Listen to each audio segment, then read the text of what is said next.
ceasefire, which you can see the details of which are in our joint statement that we released together. But we also got into substantive details on how this war is going to permanently end, what type of guarantees they're going to have for their long-term security and prosperity, but also really looking at what it's going to take to finally end this, the horrific fighting. The other piece that I just want to make very clear is President Trump started this diplomatic effort in the Oval Office, talking to both leaders, both President Putin and President Zelensky back to back. And now that shuttle diplomacy continues.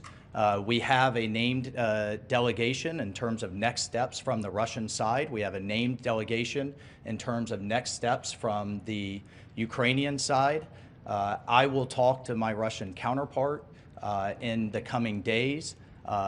Secretary Rubio will be with G7 foreign ministers in the next couple of days. We have the NATO Secretary General in the White House on Thursday, and we'll take the process forward from there. So, as a result of that, and I think as a result of this positive step forward, the president has decided to lift the pause on aid and on our security assistance to Ukraine going forward, and that's effective immediately. All right, your colleagues have chosen 3 questioners. Let's start with Alex Marquardt of CNN. Thank you. Several questions on the ceasefire. We understood that coming into this was a Ukrainian proposal for a partial ceasefire. How did this become an American proposal for an immediate 30-day ceasefire? And to be clear, you're talking about a complete ceasefire across the front line, not just the aerial and maritime ceasefire that the Ukrainians proposed. And then finally, how do you expect to take this to the Russians? Is it Mr. Witkoff, who we understand is heading to Moscow later this week? Will he deliver that to Putin? Will it be President Trump to President Putin? Will it be you and your counterparts? How will that actually happen and when? Well, on the first point, your question is yes. That's the offer. The offer is to stop the shooting. The goal here is the only way out to end this war is to negotiate out of it. There's no military solution to this war. The solution to this war and the way to end it and to achieve the president's objective of peace is to negotiate. But before you can negotiate, you have to stop shooting at each other. And that's what the president has wanted to see, and that's the commitment we got today from the Ukrainian side, their willingness to do that.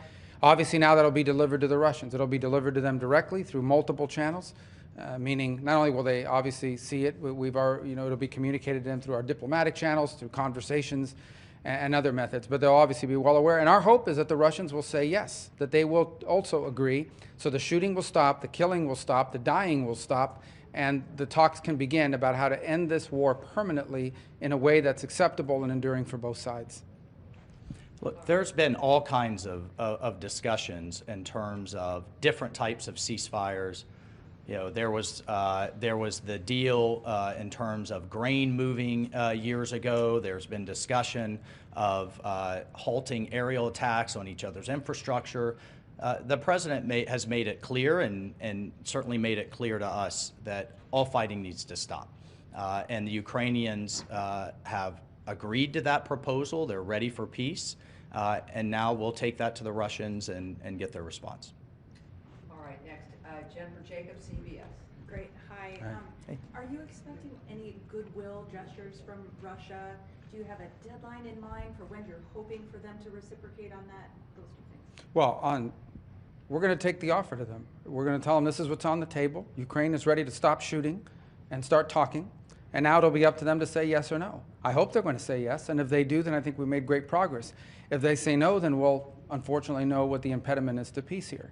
But the president's been abundantly clear. He wants the shooting to stop. He wants the warfare to stop. He wants the dying and the suffering to stop. And he believes, and rightfully so, that the only way to end this war is to negotiate an end to it. And we think that it's always easier to negotiate an end to the war when people aren't shooting at each other. That's how the president believes. That's what we hope to achieve. The Ukrainians today have expressed their willingness and readiness to do so immediately. We hope the Russians' answer to that will also be yes. But no deadline set, sir. Well, the deadline is we hope to do this as soon as possible. Every day that goes by that this war continues, people die, people are bombed, people are hurt on both sides of this conflict. The president wanted this war to end yesterday and the day before. The president's been clear, he wants peace.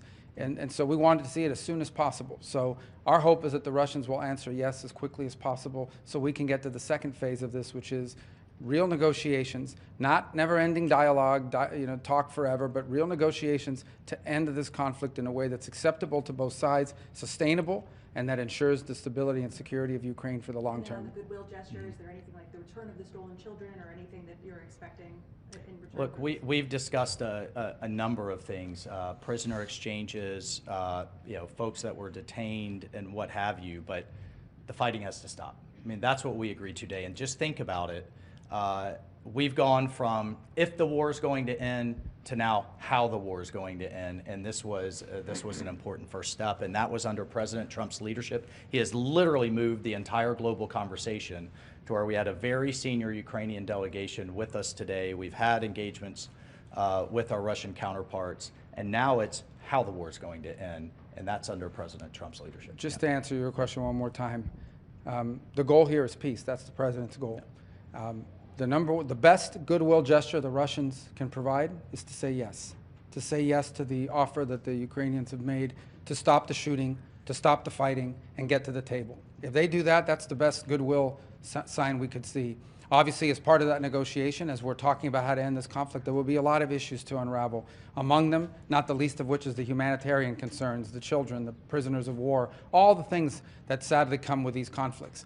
But the number one goodwill gesture we could see from the Russians is to see the Ukrainian offer and reciprocate it with a yes. All right. And next, for Reuters, Daphne Saladakis. Thank you so much. Could you clarify what security assistance will be resumed? Does this include the PDAs? And why wasn't the minerals deal signed today? What are the outstanding issues there? And if I may, is the relationship with Ukrainian President Zelensky back on track? Do you back him?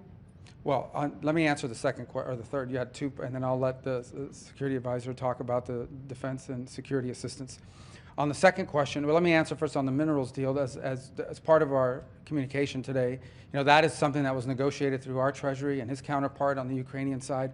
And so the president, and you see that expressed, both presidents will instruct the appropriate members of our governments to bring to finality the signature of the deal and the signature of this agreement. So that was communicated today, and that's going to happen. That was not the subject of our talks today. I thought I expressed that on our way in. We were here in pursuit of peace. That doesn't mean the minerals deal is not very important. It most certainly is, and we expressed that today in the statements we put out jointly, that the president, our respective presidents, have instructed the appropriate members of their governments to bring this to finality and to conclusion. The second part of your question was? Does the security assistance include? No, there was one after that. And then the Zelensky relationship There we go. back on track? Yeah. What's back on track here, hopefully, is peace. That's what matters the most. I know everyone's looking for who likes, this is serious stuff, okay? This is not Mean Girls. This is not some episode of some television show. This is very serious. Today people will die in this war. They died yesterday, and sadly, unless there's a ceasefire tonight, they'll die tomorrow. The president wants that to stop. That's what he's interested in here. That's why we came here. That's why we're grateful for the Kingdom of Saudi Arabia hosting us here. And what we leave here with today is a commitment that the Ukrainians are ready to stop fighting. They're ready to stop the shooting so that they can get to the table and bring about peace for their country and for the world on the security. Well, I mean, I just can't echo enough. President Trump's president of peace. That's what he's demanding, and he's willing to take tough measures on all sides to drive that home. And in terms of the security assistance, it's the current presidential drawdown authority. I'll refer to the Defense Department on the eaches of what munition was where in the process, but it's the current PDA that will proceed to the Ukrainians. All right, everyone, thank you. Thank you. Thank you very much. Thank you. Thanks for Effective your immediately. patience. And Yeah. Yeah, Effective thanks for your immediately. patience. Yeah. You guys are all. At least we have something recording.